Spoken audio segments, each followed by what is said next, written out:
how much do we know about the Goths? Those fortunate enough to keep at a sound distance from the historical discourse shall probably think of those numerous Bela Lugosi impersonators who live by their hairspray and their macabre aesthetics.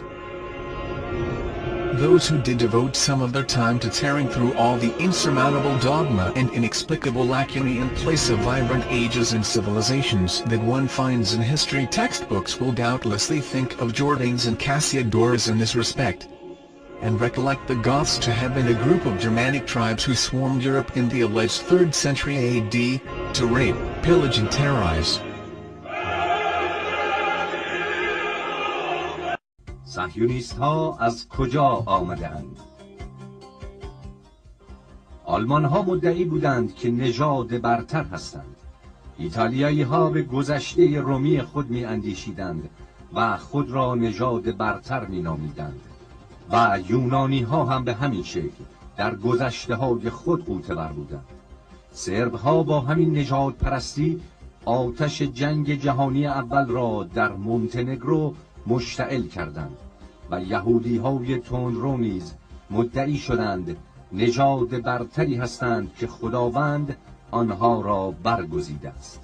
همه اقوام قبلی قطع زمینی برای خود داشتند تا ادعا کنند قوم آنها در این قطع زمین نزد گرفتند و اما یهودیان افراطی که به دلیل جریانهای رقیب نژادی در اقلیت قرار گرفته بودند مجبور بودند ادعا کنند که قطع زمین آنها جایی در شرق دنیاست. نکته جالب این که اولا ساکنان اصلی فلسطین کنعانی هستند که اجداد همین مردم فلسطینند و نام فلسطین نام دیگری از قوم کنعان است.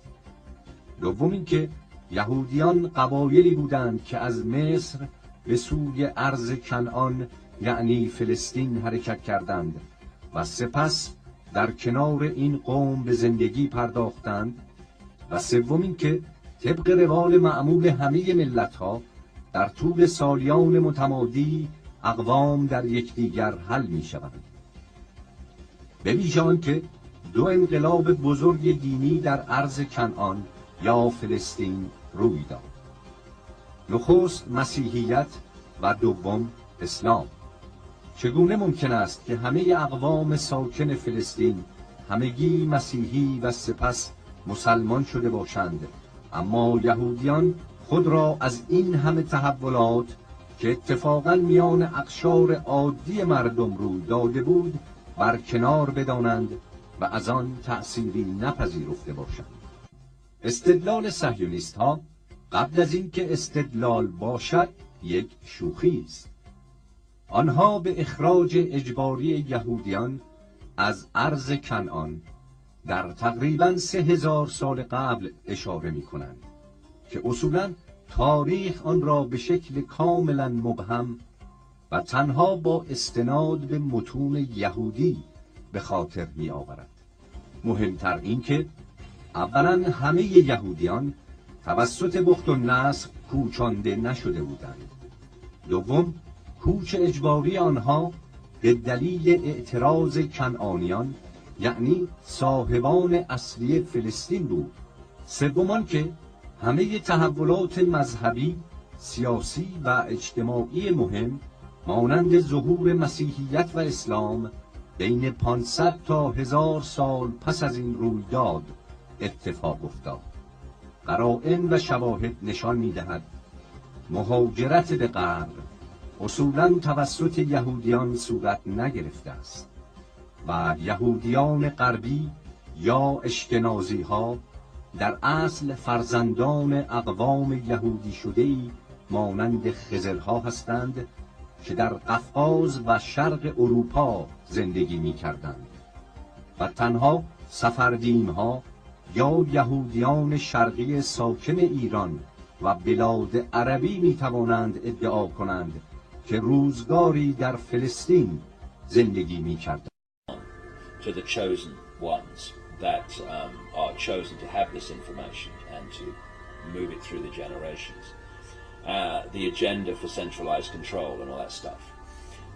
And then there's the movie which is there to hide all that. And the movie is the official version of events that pours out of the television. They're being sold a cover story to hide what's really going on, not just in terms of the space program, but in every area of our lives. I mean, what is the more classic and obvious cover story than weapons of mass destruction, we've got to go and get them? And clearly, you know, we see it was a cover story now. If you had a brain, you could see it was before. I've said in my latest book, Tales from the Time Loop, that we're looking at the Fourth Reich. And then I put under that brackets, or a continuation of the Third, which never ended. People have no idea, the general population, because no one tells them, of the fundamental connections between the Nazis. The people now think, oh yeah, the Nazis have gone, and the American administration. First of all, the Nazis were funded out of Britain and America. Why is it that they were taking their wages home in wheelbarrows during the Weimar Republic? Germany was in economic catastrophe. A few short years later, they have a war machine that's taking on the world. How did this come about? Anyone else?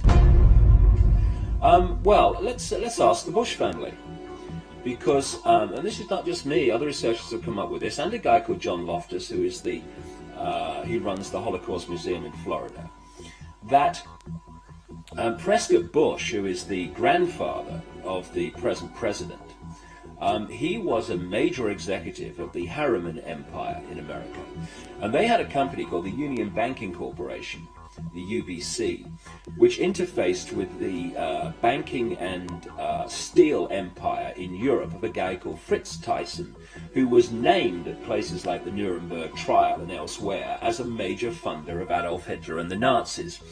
And what Prescott Bush, who was the key executive in the Union Banking Corporation, was doing was funneling money and other resources through the UBC into Thyssen's empire, and then it went to the Nazis, and that's where the war machine came from, also through the Bank of England. Only yesterday, every business, every profession was part of Hitler's system.